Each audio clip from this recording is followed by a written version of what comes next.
please subscribe and don't forget to press the bell icon to get notified whenever we upload a new video. Well, lots lined up this Wednesday evening, but let's get straight to the top focus at this hour. Markets witnessed a sixth straight day of consecutive fall today, creating a new record low for 2018. So let's pull that up for you. Nifty managed to hold on to the 10,150 level after breaching that level intraday. Nifty is now, in fact, more than 1,000 points from its record high level of 11,171. Sensex also managed to hold on to that 33,000 mark. However, amongst global markets, mid-caps fell more than 1.5%, while the bank index fell more than 300 points. Let's bring in Anuj Singhal to decode today's trading action for us. Anuj, we are seeing bulls gradually recede into the shadows and bears kind of gaining control. Well, the market is in the grip of the bears. There's a fear factor which is clearly playing out. And what has happened is that the bears have become so emboldened that regardless of what's happening with the global cues, regardless of what's happening with domestic cues, they are shorting, and they're shorting every pullback. Even, rally is a strong word now. Yesterday was sell on rally. Today was sell on pullbacks. 10, 15, 20-point pullback. All of a sudden, fresh selling comes in. The Nifty, Bank Nifty, both hitting fresh 2018 lows. The Nifty is very close to 200-day moving average. And large stocks are leading the selling because obviously there is perhaps that FIS selling which is still on. Look at stocks like SBI, ICICI, Reliance, Larsen & Toubro, HDFC, Mahindra & Mahindra, all these stocks, seeing big decline. And of course, in the F&O space, you had stocks like Fortis, Karnataka Bank, Andhra Bank, JP Associates, Suzlon, Canpin Homes, Adani. In fact, Adani group of stocks were all weak today. The list is long. What next? We are very close to 200-day moving average. Normally, you defend the first test of 200 DMA. That would be interesting to see. But this looks like a market in which the market participants are preparing for a life below 10,000 on the Nifty. The fund managers are saying that perhaps this is now the time to start accumulating the stocks that you always wanted to buy. I mean, you wanted to buy stocks at 10,500, 11,000. There should be no reason that you should not be buying at 10,200. But that, of course, is one view. For now, fear psychosis playing out. Okay, fear psychosis playing out. FMCG seems to be the only sector, at least for today, holding on. But, Anuj, it's not only the Indian investor who is jittery. Investors across the globe are on the edge. European markets are, in fact, trading in the red. Let's pull those up for you with the French CAC and the German DAX down around 0.4%. Asian equities also ended the day with some deep cuts. So, for instance, Hong Kong's Hang Seng was down over 1%. Japan's Nikkei and China's Shanghai were also down about 0.5% each by the end of the day. Now, there you go. You can see Hang Seng, Nikkei as well as Shanghai in the red. But this is largely after the resignation of US President Donald Trump's chief economic advisor, Gary Cohn. Now, Cohn, who is an advocate of free trade, has quit as he was miffed with the Trump's tariff decision. Here's a special report by NBC News' Christian Walker. With the president threatening new tariffs and a potential trade war, his top economic advisor, who was sharply opposed to the move, Gary Cohn, announcing his resignation, writing in a statement, "It has been an honor to serve my country. I am grateful to the president for giving me this opportunity." The president praising Cohn, saying he did a superb job in driving our agenda, helping to deliver historic tax cuts and reforms. Cohn was noticeably absent from today's press conference, where the president was asked if he wants to see more staff changes. I don't really talk about that. Believe me, everybody wants to work in the White House. They all want a piece of that Oval Office. It's tough. I like conflict. I like having two people with different points of view. And while there may be multiple factors contributing to Cohn's departure, the president's proposal of new tariffs proved a tipping point. And this isn't the first time Cohn has clashed sharply with Mr. Trump. Cohn was infuriated, even drafting a letter of resignation after the president seemed to equate white supremacists with counter-protesters during the Charlottesville clashes. Cohn stayed through that controversy and helped the president deliver tax cuts. Cohn becomes the latest in a long line of high-profile departures. Just last week, Communications Director Hope Hicks announced her resignation. But Cohn's exit could have ripple effects from the White House to Wall Street. Short term, this could be bad news for the stock market because traders on Wall Street like Gary Cohn. They've got a lot of confidence in him. Long term, though, this removes one of the architects of Donald Trump's economic success from this administration. So where they go from here is a real open question. And of course, that would weigh in on the markets or the US markets when they do open this evening, and something that would be a factor for volatility going forward. But let's get to the big political story back home. With the centre not yet blinking on the demand for special category status to Andhra Pradesh, state government sources indicate that top President and Chief Minister N. Chandrababu Naidu is likely to set the separation process in motion between the party and the BJP. Now, a final decision will be taken by the TDP after a series of meetings at Amravati over the next 2 days. Nitya Balakrishnan is joining in with the latest developments. Nitya, you have been speaking to your state government sources. What is the way forward now? Is the separation only a formality? The most crucial 48 hours as far as Andhra Pradesh politics in recent times goes. What we're picking up from sources in Amaravati is that Chief Minister of Andhra Pradesh, Chandrababu Naidu, will be taking a series of meetings over the next couple of hours to take that ultimate decision whether or not to sever ties with BJP at the centre. This, of course, following the centre's decision to categorically deny any kind of special category status to Andhra Pradesh. What we're picking up is that TDP now feels it has no alternative but to sever ties with BJP, and we're given to understand that over the next 48 hours, that announcement is likely to be made by none other than Chief Minister Chandrababu Naidu himself. This, of course, is not an easy decision lying in front of him. Numerous occasions where he's lauded the development agenda of Prime Minister Modi. So what we're picking up, of course, is that should that decision to cut ties emerge, then we are likely to see a Minister of Civil Aviation, Ashok Gajapati Raju, as well as Minister of State for Science and Technology and Earth Sciences, Y.S. Chaudhary, initiate the resignation processes first in New Delhi. Of course, remember, Ashok Gajapati Raju, the aviation minister, will be in Hyderabad tomorrow, is slated to be in Hyderabad to actually host a world conference on aviation. So remains to be seen the timing of the TDP's decision whether or not to cut ties with BJP. A crucial 48 hours lies ahead of us. And remember, it's a decision that will not just have ramifications for politics in Andhra Pradesh, but also development and the people here in the state. No, obviously, Nitya, we will be coming to you with updates, and over the next 7 to 8 hours, we should get some clarity on when that does go through. Meanwhile, CNN News 18's Arunima caught up with TDP MP TG Venkatesh to understand the road ahead for the party. Here's that exclusive interview. There are now reports that perhaps Ashok Gajapati Raju and Mr. Chaudhary will quit the Union Council of Ministers.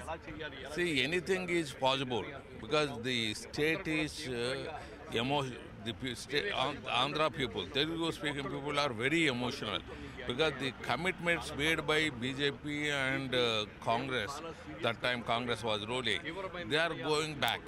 The Congress is just coming, Rahul Gandhi ji, when next elections are there, when he becomes Prime Minister, he will give all this. I'll actually come to that, but I want to ask you, Chandrababu Naidu and your party has made up its mind that there is no way you can reconcile with this government. You will leave this alliance now? If they are planned, even if we continue alliance, public will not accept. So probably two methods will be there. The breakup may be step by step may be there, or total breakup may be there. And how soon can we expect the announcement, a formal announcement of a decision? See, all of them given the authority to the Chief Minister. Almost 99% of the MPs, MLAs, they have given authority to the CM Garu to decide whatever correct to the Telugu people. But he has shared his mindset with you, in which he is unhappy with everything that the union is offering. Yeah, naturally he has said through media he is not happy. He has said before us also, the state is in crisis. Telugu, newly formed state is in crisis. The funds are not available, and the giving to the salaries also will be a tough job for the government. Okay, many exclusive points in that interview. But let's move on from that story. A quick look at some other key national headlines that we are tracking this evening. Karnataka's Lokayukta Justice P. Vishwanath Shetty was stabbed thrice inside his office today. However, he is out of danger now. Accused in the case, Tejas Sharma has been taken under police custody. The motive behind the attack is yet to be ascertained by the police. Statue war spreads to different states. 6 people detained for defacing Shyama Prasad Mukherjee's statue in Kolkata. A statue of B.R. Ambedkar defaced in UP's Meerut. Dravidian icon Periyar's bust vandalized in Tamil Nadu's Vellore. Sources say Prime Minister Modi disapproves this vandalism. No relief for Nirav Modi. Delhi High Court refuses to stay seizure of his assets and seeks details from the Enforcement Directorate. To hear the matter again on the 19th of March, PNB MD appears before the Serious Fraud Investigation Office for questioning in the Nirav Modi fraud case. A Maersk container ship catches fire off the coast of Lakshadweep. 23 crew members rescued by another merchant vessel in the vicinity. However, 4 crew members are still missing. Indian Navy launches a search for the missing crew members. Okay, we will take a very short commercial break on that note. But up next, India pitches for a rating upgrade to Fitch. Details when we return.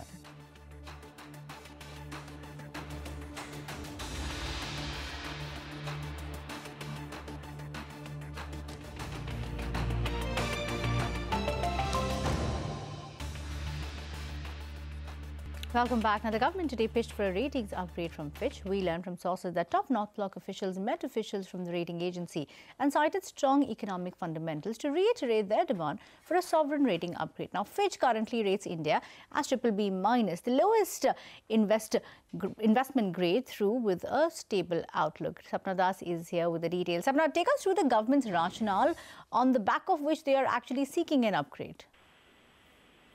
Hi, Kritika. So this is basically on expected lines, but nevertheless, the first meeting of a rating agency after the budget. Having said that, 3 critical aspects that have been discussed, or rather, Fitch has been consistently asking the Indian government in terms of the fiscal consolidation roadmap, because keeping the FD target at 3.5% in FY18 probably was not taken too kindly by, some quarters globally. But having said that, that was one issue. The second, of course, in terms of, the economic mood within the country, what's happening with the growth rate, the projections, what are they like? And, of course, last but not the least, part of the big picture, GST. So on all 3 fronts, the government has made it very clear that they are sticking to the glide path of fiscal consolidation, probably having their own glide path. Certain tweaks were required in the current year due to GST.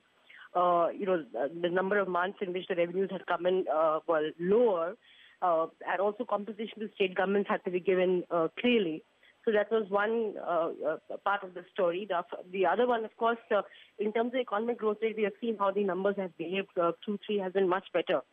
So this is the kind of pitch that the government has pushed forward, even in terms of the PSU's stake sale and all that. Divestment target kept at 1 lakh crores for FY18, pretty high at 80,000 crores for next year. But one clarity that has definitely come in is that the government is not in the mood to privatize banks right now, the public sector banks. That is something on which they are amply clear, and they have conveyed the same to the rating agency. The rating push obviously is on expected lines. Moody's has done the needful last year. Okay. So the government is looking forward to the same thing. But as I told you, probably the main discussion point was fiscal consolidation. Okay. The fact that it kept it at 3.5 this year and also 3.3 for next year probably has not gone down too well in many quarters. Okay, Sapna, let's see if Fitch is listening this time around. Thanks for taking us through that. But from one exclusive to another, and this is from the GST space, sources tell us that top officials from the Prime Minister's office are set to meet exporters on Friday to discuss GST refunds and the delay. Timsy Japuria is here with details. Timsy, what is on the agenda of that crucial meeting? Yes, as you rightly said, it is not just PMO's officials, but also PM who will be meeting exporters, Revenue Department officials and Commerce Ministry officials together to see how the government can expedite the issue of stuck refunds for exporters under GST. Commerce Minister has red-flagged concerns raised by exporters on the delay in refunds, and Suresh Prabhu has written to both PM and FM on try to seek their urgent attention on the matter.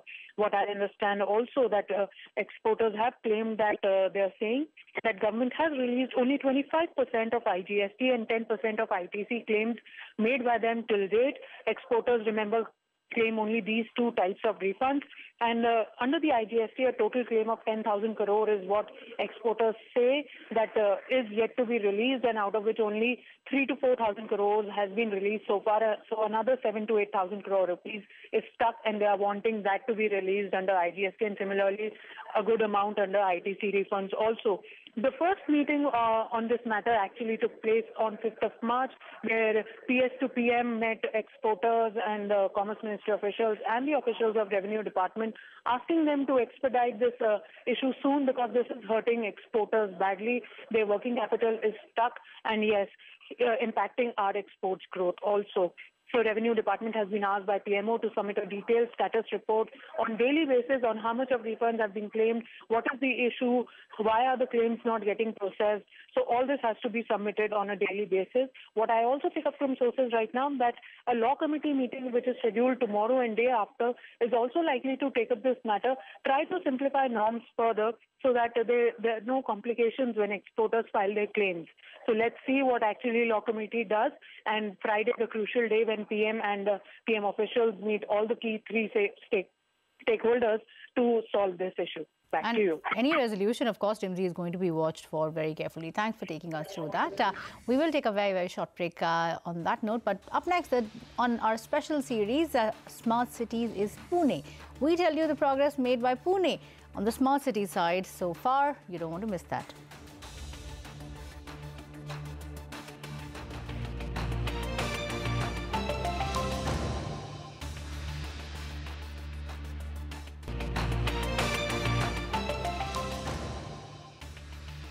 Welcome back onto our special series. In June 2016, Prime Minister Narendra Modi flagged off the National Smart City mission from the city of Pune. Now, this opened the gates for 50,000 crore rupees of central funding to enter and transform 98 cities across India almost 2 years on. How has Pune shaped up compared to the rest of the cities slated for smart city status? CNBC TV18's Ashwin Priolkar and Kevin Lee travelled to Pune to find out.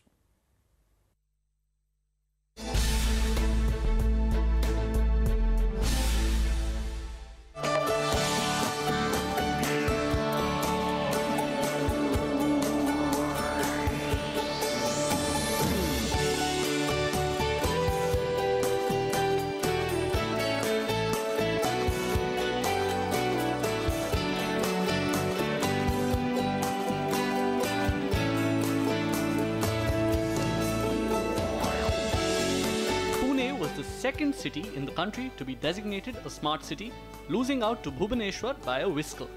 But ever since, it has consistently outperformed Odisha's capital when it comes to pace of execution of new projects.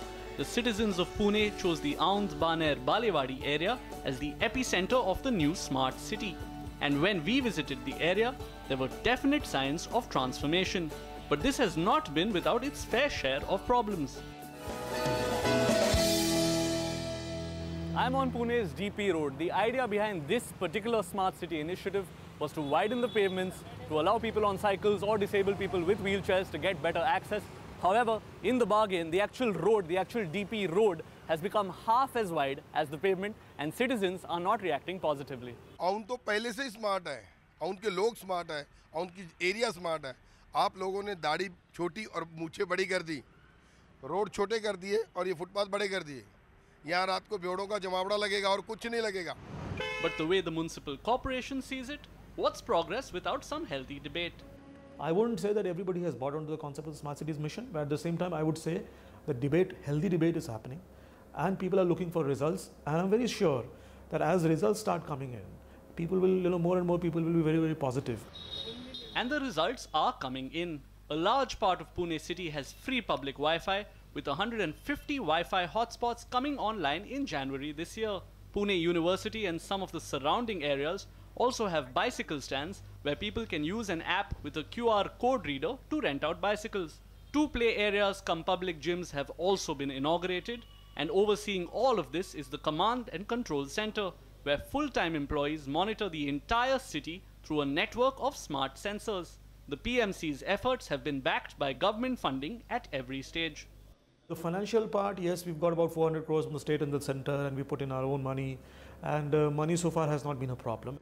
While work on several big-ticket projects has started, there has been a lag in execution of projects that require citizen participation. For example, multiple projects involving recycling of waste or conservation of water at the household level have missed their deadlines, but the municipality doesn't seem to mind.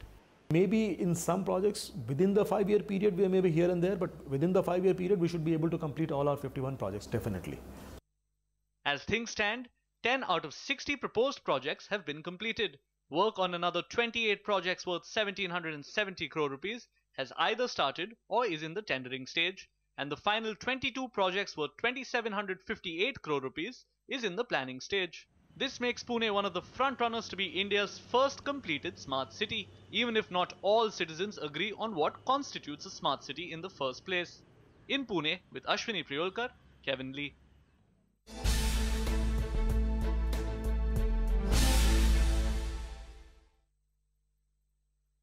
Okay, so that is the Smart City special series, and of course we will be bringing you more stories tomorrow and day after to help you understand the status of the Smart City project. Now, let's get back to an important national story. A Maersk container ship caught fire off the coast of Lakshadweep.